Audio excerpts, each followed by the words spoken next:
Cuando Laura me dijo que se había enamorado de otro, no grité. No rompí nada. Solo la miré. Ella estaba de pie junto a la ventana del salón, con los brazos cruzados, los labios tensos.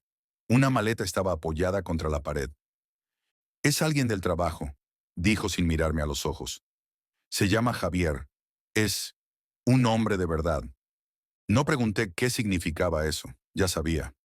Un hombre que no se distrae con tonterías, que no se olvida de sacar la basura, que no le teme a las decisiones grandes, que no necesita tiempo para pensar. Laura siempre me lo decía en forma de queja, en pequeñas dosis. Esta vez era el resumen final. ¿Desde cuándo? Pregunté. Ella dudó. Una fracción de segundo. Suficiente. Unos meses. Respiré hondo. No para calmarme, para evitar que me temblaran los dedos. ¿Te vas con él? Lo siento, Dani, de verdad. Pero con él me siento viva. No respondí. No lloré. Fui a la cocina. Abrí el cajón donde guardamos los cubiertos y saqué el sacacorchos. No para atacarla, no. Para abrir el vino que había comprado esa misma tarde, sin saber qué sería para celebrar mi nuevo estado civil. Ella no se movió, ni una palabra. Yo serví 2 copas. Le extendí una. ¿En serio? Preguntó con los ojos entrecerrados. Brindemos. Por las decisiones valientes. La tomó. De mala gana. Chocamos las copas. Bebimos. Y entonces dije, ¿puedo ver una foto? ¿De Javier? Asentí. Fingí una curiosidad tranquila. Como si no doliera. Como si de verdad quisiera ponerle cara a mi reemplazo. Laura sacó su móvil. Buscó unos segundos y me mostró la pantalla. Una imagen en una terraza, con el sol pegando de frente. Él abrazándola por detrás, sonriendo. Sonrisa segura, blanca, entrenada, camisa de lino, reloj caro. Y entonces sentí algo en el estómago, como una piedra que no baja. Miré más de cerca. ¿Qué pasa?, preguntó ella. Le quité el móvil de las manos. Amplié la imagen. Me fijé en la cicatriz, esa pequeña línea en el cuello, justo debajo de la oreja izquierda. Una cicatriz que conocía desde niño, porque yo mismo se la había hecho sin querer, empujándolo cuando teníamos 9 años. Esa cicatriz. No puede ser. ¿Qué? Insistió Laura, preocupada. La miré, en silencio. ¿Cómo dijiste que se llama? Javier Marín. Me eché hacia atrás. Reí, una risa sin humor. Tragué saliva. Es mi hermano. Laura se quedó congelada, como si el mundo se le hubiera volcado, pero lo peor aún no lo sabía. Él tampoco, porque si Javier me quitó a mi mujer, yo hace años le quité algo que jamás imaginó, y ahora lo sabrá. Laura se sentó en el borde del sofá, el vaso de vino temblándole en la mano. «Tu hermano», murmuró. «No puede ser. Dijiste que no tenías familia». Me apoyé en el marco de la puerta, sin apartar la vista del móvil. No es que no la tenga, es que no hablo con él desde hace 10 años. Pero levantó la mirada desorientada. ¿Por qué nunca me lo dijiste? No respondí enseguida. Dejé que el silencio hiciera su trabajo, que la incógnita le pesara en la espalda como plomo. Yo también me hice esa pregunta miles de veces. ¿Por qué no lo mencioné? Porque me dolía, porque el día en que se fue sin mirar atrás, llevándose algo mío, supe que era mejor enterrar su nombre. Tuvimos una pelea, dije al fin. Algo feo, irreparable. Laura seguía sin comprender, o no quería. ¿Qué clase de pelea hace que no se hablen dos hermanos por una década? Me acerqué, me senté frente a ella. Le quité el vaso, lo dejé sobre la mesa. La clase de pelea que comienza con una traición y termina con alguien perdiéndolo todo. ¿Él te traicionó? No contesté. En lugar de eso, me levanté, fui a la estantería del pasillo, abrí una caja vieja con mis cosas del pasado. Dentro, entre papeles, encontré una foto. De cuando éramos adolescentes. Él y yo en la playa. Con nuestros padres. Felices. Le mostré la imagen. Este es Javier, ¿verdad? Ella la tomó, miró la cara. Era él, más joven, sin barba, sin estilo. Pero él, no cabía duda. Laura se cubrió la boca con la mano. «Dios mío». «¿Sabes lo que es peor?», le dije. «Que tú me lo ocultaste también». «Yo no lo sabía». Juro que no sabía que eran hermanos. Nunca hablaste de él. Nunca dijiste nada. Ni siquiera tenéis el mismo apellido. Claro, él usa el apellido de nuestra madre. Yo el de nuestro padre. Laura se hundió en el sofá. ¿Qué vas a hacer? Nada, respondí con calma. Y eso fue lo que más la asustó. Durante la noche, mientras dormía en el cuarto de invitados, no porque me lo pidiera, sino porque no soportaba verla, no dejaba de mirar el techo.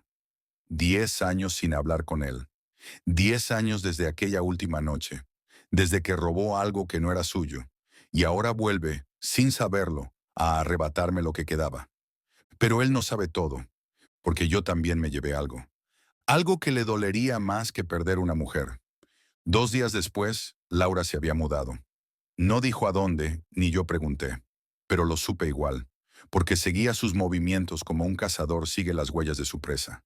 Ella no sabía que el Javier con el que vivía ahora, el que la abrazaba por las mañanas y le preparaba café con sonrisa perfecta, era el mismo que, hace 10 años, cruzó una línea que rompió nuestra sangre para siempre. Éramos hermanos, sí, pero también enemigos. El día en que todo estalló, yo tenía 24 años. Javier, 26. Compartíamos un pequeño piso heredado de nuestros padres. Yo trabajaba de camarero mientras intentaba montar un estudio de grabación. Él era todo carisma, sonrisa fácil y una habilidad sobrenatural para caer bien a todo el mundo. Y también para robar. Tenía una novia. Se llamaba Clara. La amaba con una intensidad que me quemaba por dentro. Ella era el tipo de persona que hablaba mirando directo a los ojos, como si no existiera nadie más en el mundo. Me ayudaba con las cuentas, venía a verme al bar donde trabajaba, soñábamos juntos con una vida que no podíamos permitirnos. Hasta que una noche volví temprano del turno. Los oí, desde el pasillo, las risas, los jadeos. Entré sin hacer ruido. La encontré en mi cama, con él, mi hermano. No grité, no los enfrenté, solo me di la vuelta. Me fui, y al día siguiente me marché para siempre. Nunca le dije nada a nadie, ni siquiera a Clara, ni una sola palabra. Solo desaparecí, cambié de ciudad, de número, de vida. Corté todo lazo con él, me lo arranqué del pecho como una espina infectada, pero me llevé algo conmigo. Tenía acceso a su portátil, sabía sus claves, sabía que estaba metido en algo sucio con unas transferencias desde la empresa donde hacía prácticas. Dinero que pasaba por cuentas temporales. Vi los correos, los guardé. No los usé entonces, pero los guardé. Y ahora, después de 10 años, me los encontraba de nuevo, con su brazo sobre el hombro de mi mujer, en una foto donde sonreía como si el mundo fuera suyo. Lo que Javier no sabía, lo que Laura tampoco sospechaba, era que aquel secreto que había enterrado hace tanto seguía vivo, y tenía fecha de caducidad. Esa noche, desde mi ordenador, accedí al antiguo correo que aún conservaba. A los archivos que había guardado bajo llave. Estaban todos ahí. Emails, transferencias, conversaciones, cifras, su verdadero rostro. Y yo tenía la llave para mostrarlo. No tardé mucho en averiguar dónde vivían. Javier había subido una historia a Instagram. Cena romántica en una terraza con luces colgantes, esas que parecen diseñadas para mostrarle al mundo lo feliz que eres. Un reflejo en la ventana revelaba la calle. Un detalle mínimo, pero yo siempre fui bueno con los detalles. 10 minutos después, tenía la dirección. Barrio elegante, nada que ver con lo que podía permitirse con su sueldo. A menos, claro, que no fuera su sueldo el que estaba pagando todo eso. Volví a abrir la carpeta de Javier, la digital y la mental. Recordé cómo siempre lograba salirse con la suya. Cómo, después de arruinarme, logró reinventarse en otra ciudad, con otro apellido, vendiendo una versión mejorada de sí mismo. No era la primera vez, solo que ahora esa versión se había llevado mi casa, mi cama, mi mujer. Pero lo que él no sabía era que la máscara tenía grietas, y yo tenía las pruebas para romperla. Imprimí los correos, las transacciones, toda la evidencia de que, años atrás, había desviado dinero de la empresa donde trabajaba en prácticas. No grandes cifras, pero lo suficiente para que, si alguien se molestaba en investigar, él perdiera mucho más que un apartamento con luces cálidas. En total, Tenía 17 documentos. Uno por cada día que él y Clara compartieron mi cama sin saber que los estaba mirando. Los metí en un sobre. En el reverso escribí con rotulador negro: ¿te acuerdas de lo que robaste? No puse remitente. Al día siguiente esperé en el coche frente a su portal. Llevaba gafas oscuras y una gorra. Parecía un repartidor. A las 13 horas 27 minutos, Laura salió del edificio. Llevaba puesta la bufanda que yo le regalé en nuestro primer aniversario. Javier salió 2 minutos después. Le dio un beso en la mejilla. Subieron al coche, rieron, se alejaron. Entonces caminé hasta el buzón y dejé el sobre. Esa noche me imaginé su rostro al abrirlo, su expresión al ver que el pasado que creía enterrado seguía respirando, al ver mi letra, mi amenaza silenciosa. No le escribí, no le llamé, solo esperé. 3 días después recibí un mensaje de un número desconocido. ¿Podemos hablar? No respondí. A los 5 minutos, otro. Sé que eres tú, necesito verte. Esperé media hora. Luego contesté con una sola palabra: mañana. Quedamos en un parque, uno donde solíamos jugar de niños. Él llegó primero. Iba de traje pero sin corbata. Nervioso. El Javier seguro de la foto ahora tenía ojeras y las manos sudorosas. Me acerqué despacio. Me senté en el banco frente a él. Pensé que estabas muerto, fue lo primero que dijo. No tan muerto como te gustaría. Guardó silencio. Luego, con voz baja, casi infantil, preguntó: ¿por qué ahora? ¿Por qué ahora me quitaste algo que importaba? No sabía que era tu mujer. Y con Clara sí sabías. Eso lo hizo temblar. No por culpa, por miedo. ¿Qué quieres? Sonreí. ¿Creías que el pasado se olvida solo porque cambias de nombre? No puedes demostrar nada. Saqué un nuevo sobre, lo dejé a su lado. Tú decides, o esto va a tu empresa, o a Laura. Él lo miró como si ardiera. ¿Estás loco? ¿Y tú? Lo dejé ahí, con el sobre temblando entre los dedos. No le dije qué había dentro, pero lo sabía. Y lo peor era que no podía saber qué más tenía, ni cuánto estaba dispuesto a hacer. El juego había comenzado. Durante los días siguientes, Javier desapareció de las redes. Nada de fotos, nada de frases motivacionales ni cenas románticas. Silencio. Pero Laura sí seguía publicando. Una imagen en la playa, otra en un restaurante. Solo ella, sonriendo. Aunque yo conocía esa sonrisa, era la que usaba cuando estaba a punto de romperse. Recordaba cómo Clara se marchó sin una explicación, cómo Javier negó todo cuando lo enfrenté, mintiéndome a la cara, cómo me miró y dijo: «Te estás volviendo paranoico», y cómo después, como si nada, se mudó, cambió de número y dejó atrás la ruina que había provocado. Pero esta vez no iba a salirse con la suya. Una noche recibí una llamada, número privado. Lo supe al segundo. Supe que era él. «¿Qué más tienes?», preguntó sin saludo. «Suficiente para destruirte», respondí. Silencio. Podía oír su respiración al otro lado. Breve, contenida. «¿Qué quieres?», lo pensé. Venganza. Quería verlo perder algo, sentir lo que yo sentí. «Quiero que desaparezcas, que la dejes». «Laura, tú la ensuciaste, ahora límpiate de ella». «No puedo hacer eso». «Entonces lo haré yo. Tengo todo listo. Solo necesito pulsar enviar». Colgó, no sin antes soltar un hijo de puta entre dientes. A la mañana siguiente Laura me llamó. Su número me sorprendió. Tardé en responder. «Dani, necesito saber algo. ¿Tú sabías que Javier tuvo problemas legales antes?» «¿Qué te ha dicho?» «Nada, pero encontré papeles en una carpeta oculta en su portátil. Transferencias raras, correos, cosas que no entiendo del todo. ¿Tú, tú sabes algo?» Tragué saliva. No era el momento aún. Mejor pregúntaselo a él. Colgó, pero su tono me dejó helado. Estaba empezando a dudar. Esa noche no dormí. Me pregunté si de verdad quería que Laura supiera todo, si quería destruirlo, aunque eso también pudiera romperla a ella. Pero entonces recordé cómo me miró aquella noche en el salón. Cuando me dijo que se iba con un hombre de verdad, recordé la maleta, su voz firme, la decisión.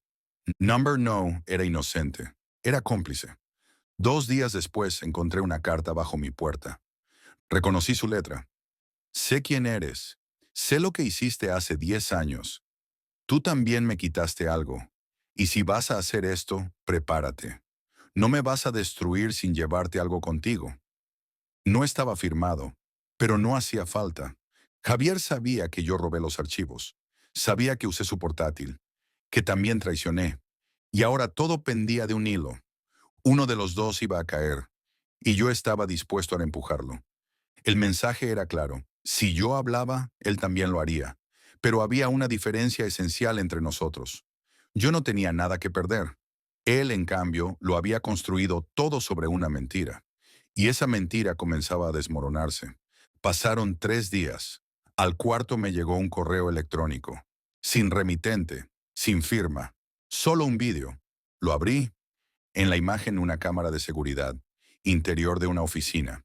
Javier, más joven, entrando con una mochila.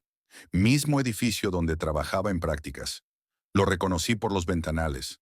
Lo vi manipular un ordenador, sacar papeles de una impresora, luego meter todo en la mochila, mirar a la cámara, sonreír y salir. Yo nunca había visto ese vídeo. No era parte de los archivos que guardé. Era otra prueba. Una que claramente alguien había guardado todo este tiempo. Y ahora me la enviaban a mí. No sabía si era una advertencia o una oportunidad. Llamé a una amiga que trabajaba en recursos humanos en esa empresa. Le pregunté si recordaba a Javier Marín. Claro que sí, dijo. El chico que salió por la puerta de atrás. Literalmente. El que causó el escándalo de los fondos desviados. Me quedé en silencio. ¿Nunca supiste que lo echaron? Él dijo que renunció. ¿Renunciar? Rió. Si por él fuera, aún estaría negándolo todo. Pero alguien lo delató. Ese alguien era yo. Y él lo sabía.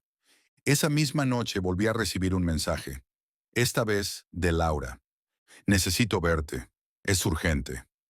Quedamos en una cafetería cerca del centro. Llegó puntual. Abrigo largo, gafas oscuras. Sentía vergüenza, y eso me dio ventaja. Se sentó sin saludar. ¿Sabías que Javier me mintió sobre su pasado? Lo imaginaba. Me contó que su familia lo traicionó, que creció solo, que luchó por salir adelante. ¿Y le creíste?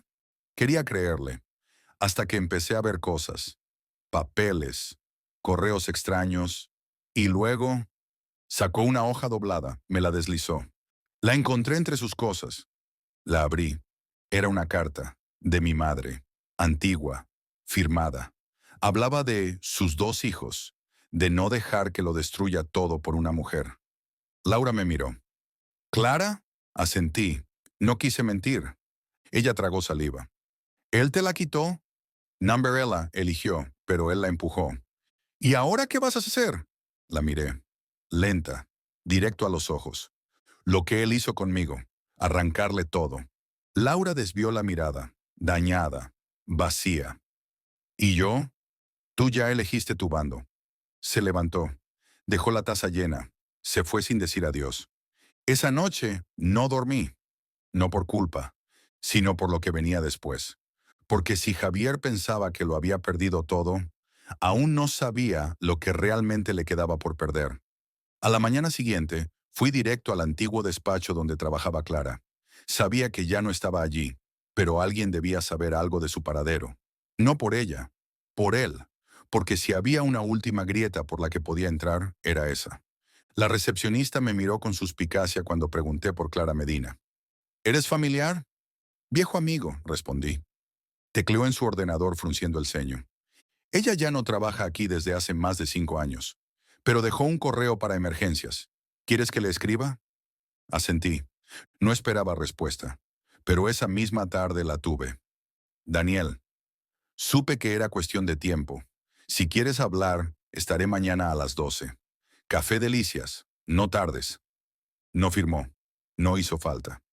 Clara, me pasé la noche imaginando qué cara pondría al verme. Si me odiaba, si me temía, si me recordaba. Me dormí tarde, con el portátil abierto frente a mí, con los archivos de Javier brillando en la pantalla como una promesa. Al día siguiente la vi a través del ventanal del café. Estaba sentada junto a la ventana, el cabello más corto, gafas nuevas, pero con esa misma postura de siempre. La espalda recta, los dedos inquietos sobre la taza. Entré. Cuando me vio, no sonrió, pero tampoco me esquivó la mirada. Me senté frente a ella. Silencio, hasta que dijo, pensé que nunca volvería a verte. Lo mismo pensé de ti, suspiró. Javier vino a verme hace unas semanas. Ahí estaba, la razón de mi visita. ¿Qué te dijo? Que necesitaba ayuda, que alguien del pasado estaba amenazándolo con destruir su vida. No dijo quién. ¿Y tú? No le creí, pero me dio miedo. Saqué de mi mochila una carpeta, la puse sobre la mesa. Clara la miró, sin tocarla. ¿Qué es eso? Todo lo que hizo, todo lo que ocultó, incluida tu parte, si decides seguir cubriéndolo. Clara palideció. Yo no sabía lo de las cuentas, lo juro, pero sabías lo de nosotros. Daniel, solo dime, ¿fue real alguna vez? Ella apretó la mandíbula. Miró por la ventana. Sí, lo fue, pero él supo cómo manipularme. Me dijo que tú ibas a dejarme, que tenías otra, que ya no te importaba. Y le creíste. Yo era joven, estúpida. No respondí. Solo dejé la carpeta ahí. Haz lo que quieras con esto. Dáselo a recursos humanos, a la policía, a la prensa o a nadie. Me levanté, pero antes de irme dije, solo recuerda una cosa. Él no cambia. Solo perfecciona su máscara. Cuando salí del café, no miré atrás. No necesitaba saber qué decidiría Clara, porque en mi bolsillo llevaba una copia y en mi cabeza un nuevo plan. Javier pensaba que me conocía, pero aún no había visto lo que soy capaz de hacer cuando no me queda nada. No pasó ni una semana antes de que empezaran los rumores. Primero, en LinkedIn. Un mensaje críptico sobre una auditoría interna delicada en la empresa donde trabajaba Javier. Luego, una publicación eliminada rápidamente de una excompañera suya. Algunos tiburones olvidan que dejaron sangre atrás. Sabía que era cuestión de tiempo. Clara había hablado, o al menos dejado caer lo suficiente para que el sistema comenzara a colapsar. Pero no era suficiente. Lo que Javier le hizo a mí no se solucionaba con un despido o una investigación administrativa. Yo quería verlo solo, desnudo, roto. Por eso fui a verlo en persona, a su oficina. No pedí cita. Subí directo, aprovechando que la recepcionista estaba distraída. Conocía el edificio, conocía los pasillos y conocía su debilidad. Siempre dejaba la puerta entreabierta cuando estaba nervioso. Lo encontré en su despacho, de pie junto a la ventana, mirando la ciudad como si pudiera controlarla con la mirada. «Hola, hermano», dije. Se giró, pálido, ojeroso, hundido. «¿Qué haces aquí?» «Vengo a devolverte algo». Lancé sobre su escritorio el sobre negro que llevaba en la mochila. Lo abrió con manos temblorosas. Dentro, una fotografía. No era de Clara, ni de Laura. Era de mamá, de papá, de nosotros dos. En Navidad, sonriendo. Años antes de que todo se rompiera. Javier la miró largo rato. No dijo nada. «¿Te acuerdas de ese día?» Asintió. «Fue la última vez que estuvimos todos juntos. Y aún así decidiste joderlo todo. ¿Tú también?» «Sí, pero al menos no lo hice por codicia». Lo vi quebrarse. «¿Qué quieres, Dani?» Me acerqué. Lento, sin miedo. «Quiero que desaparezcas, de su vida, de mi ciudad, del mapa. ¿Y si no lo hago?» Saqué el pendrive que llevaba colgado del cuello. Se lo mostré. «Entonces esto va a donde tiene que ir. Y no solo tú caerás». Lo entendió. Por primera vez lo entendió de verdad. No dijo nada, solo se sentó y lloró. Lloró como aquel niño al que empujé por accidente cuando teníamos 9 años. El que se hizo la cicatriz que aún lleva en el cuello. El mismo que, durante años, creyó que podía quitarme todo sin consecuencias. Esa tarde Laura me llamó. «Se fue», dijo. «¿Dónde?» «No lo sé. Me dejó una nota. Lo siento. Esta vez no hay vuelta atrás». Colgué sin decir nada. Esa noche bebí solo en el balcón, mirando la ciudad. No sentí victoria, ni alivio, solo vacío. Pero a veces eso también es justicia.